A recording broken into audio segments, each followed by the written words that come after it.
Kak, kenapa sih Islam menyuruh kita pakai jilbab? Kenapa sih nggak disuruh bebas aja? Kita kan pengen dibilang cantik, kita kan pengen dibilang punya rambut bagus, kita kan pengen dibilang punya leher bagus, punya bentuk wajah yang bagus. Kamu tanya kayak gitu, mau tahu jawabannya apa? Karena Islam sangat memuliakan wanita. Karena Islam menganggap kita semua adalah ratu. Kita bidadari, kita cantik, kita mahal. Karena gak sembarangan orang bisa melihat, kecuali mahram dan suaminya. Andaikan laki-laki disuruh milih antara dua permen, yang satunya dibungkus dan satunya sudah terbuka dan ditaruh di lantai, pasti dia milih yang ada bungkusnya. Kenapa? Karena dia gak maulah yang kotor, dia gak mau permen yang sudah terbuka, yang didatangi banyak semut. Ya kan? Jadi jelas bahwa Islam tidak mengekang perempuan, bahwa Islam tidak mengekang wanita dengan penggunaan hijab, tapi dia melindungi aibnya dan dia melindungi kehormatannya. Maaf kalau yang kelihatan sama yang gak kelihatan mahal mana? Yang gak kelihatan dong, kok bisa? Makanya kalau sesuatu yang tampak terbuka bisa dipegang-pegang, display, dilihat-lihat, itu kadang-kadang cuma dilihat-lihat aja, dipegang-pegang aja. Begitu mau dibeli, yang dicek di gudang belakang atau yang ada di dalam etalase, yang nggak nampak. Makanya mohon maaf, saya sarankan kepada teman-teman para muslimah dimanapun berada, hati-hati. Allah ketika menurunkan syariat hijab itu supaya membuat perempuan muslimah itu mahal, tidak menjadi seorang yang murah, berharga, dilindungi, kuat. Masya Allah. Wahai Nabi, katakanlah kepada istri-istrimu, anak-anak perempuanmu, dan istri-istri orang mukmin, hendaklah mereka menutupkan jilbabnya ke seluruh tubuh mereka. Yang demikian itu agar mereka lebih mudah untuk dikenali dan tidak diganggu. Dan Allah Maha Pengampun, Maha Penyayang. Nih, walaupun gak pakai jilbab, tapi hati saya dijilbabin loh. Pertanyaannya, kamu jilbabin hati kamu pakai apa? Kalau kamu menjilbabin hati kamu dengan iman, seharusnya kamu menutup aurat dong. Sebab kalau kamu beriman kepada Al-Quran dan hadis, bukankah Al-Quran dan hadis memerintahkan wanita untuk menutup auratnya keseluruhan? Makanya ini ucapan yang berbahaya, meracuni setiap wanita. Cuma tuh pakai cadar tapi mulutnya berbisa. Ya tuh dia pakai hijab tapi akhlaknya bejat. Mendingan saya nggak pakai hijab tapi akhlak saya baik. Kita katakan, ya subhanallah, kamu boleh baik akhlaknya kepada manusia, tapi sama Allah kamu tidak punya akhlak. Pencipta kamu yang menciptakan kamu, yang memberikan kamu hidup, yang memberikan kamu rezeki, kamu tidak punya akhlak. Allah memerintahkan kamu untuk menutup aurat, tapi kamu malah tidak mau. Kadang kita terlalu sibuk menghijrahkan penampilan, hingga lupa menghijrahkan lisan. Penampilan kita tata, tapi lisan kadang tidak kita jaga. Udah lidah tak bertulang, buka aib orang. Bicaranya sembarangan dan beraninya ngegosipin di belakang. Lain lagi di sosial media. Mulut memang diam, tapi jari ngetik keburukan orang. Na'udzubillah. Itulah kenapa kita tidak hanya harus menjaga lisan, tapi juga harus membatasi pergaulan. Pilih-pilihlah dalam berteman. Jangan suka ngumpul dengan orang-orang yang suka ngegosipin orang. Karena sekalinya kamu gak ada, bisa jadi kamu yang jadi bahan omongan. Jika orang lain tampak salah di mata kita, mungkin ada yang salah dengan hati kita, ya enggak? Jadi dahulukan dulu berpikir positif dengan tidak mengedepankan prasangka negatif.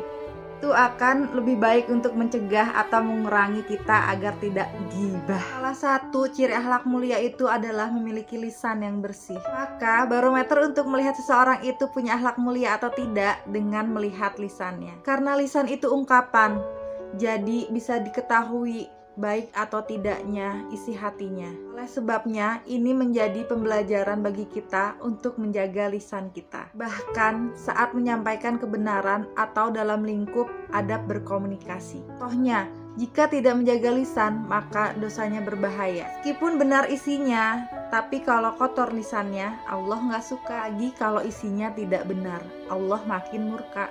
Hati-hatilah bagi kalian yang punya kebiasaan memelihara lisan yang kotor, yang suka menyindir orang, yang suka menjatuhi orang, yang suka mengejek orang lain. Teman-temanku, jangan menjadi orang yang dibenci Allah.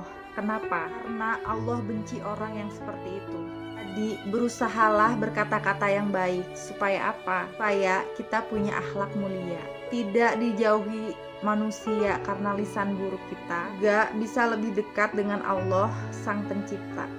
Rasulullah Shallallahu Alaihi Wasallam, beliau tuh kalau dapat masalah kemana beliau larikan? Beliau larikan kepada sholat. Nah, dia tahu yang bisa menyelesaikan masalah cuma Allah dan la ilaha illallah. Kalau kau punya masalah, kau punya Rob yang menciptakan langit dan bumi. Allahu Akbar, dia maha besar. Dia tuh kalau mau menyelesaikan masalah, dia tinggal ngomong kun, selesai. Tapi kitanya yang gak mau kembali kepada Allah. Kita lebih bersandar kepada diri kita, kepada akal kita, yang tatkala akal kita tidak mampu menerima, kita tidak mampu menguasai diri, yang kita loncat untuk bunuh diri, kau lupa kita diciptakan untuk satu tujuan, abdi kepada Allah.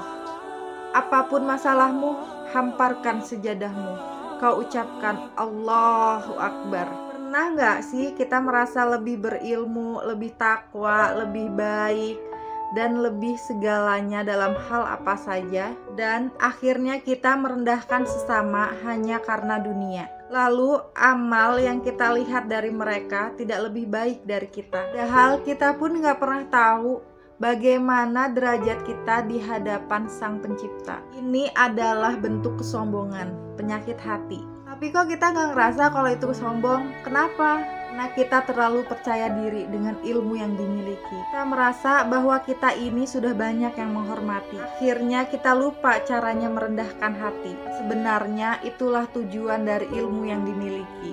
Terus gimana? Istighfar.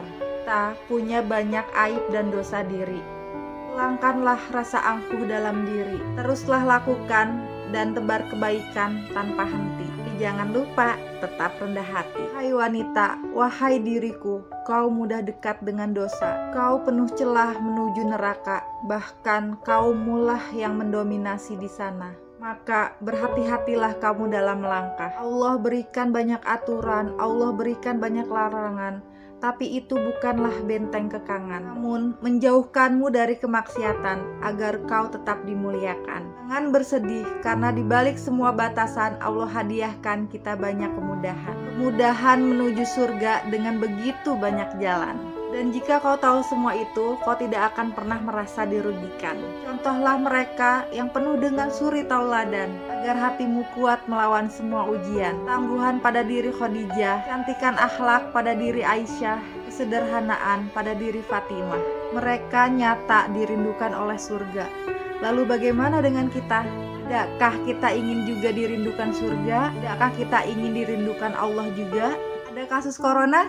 Langsung nolak, gak mau jabat tangan. Tapi giliran larangan bersentuhan yang bukan mahram tetap saja dilakukan. Ada kasus corona?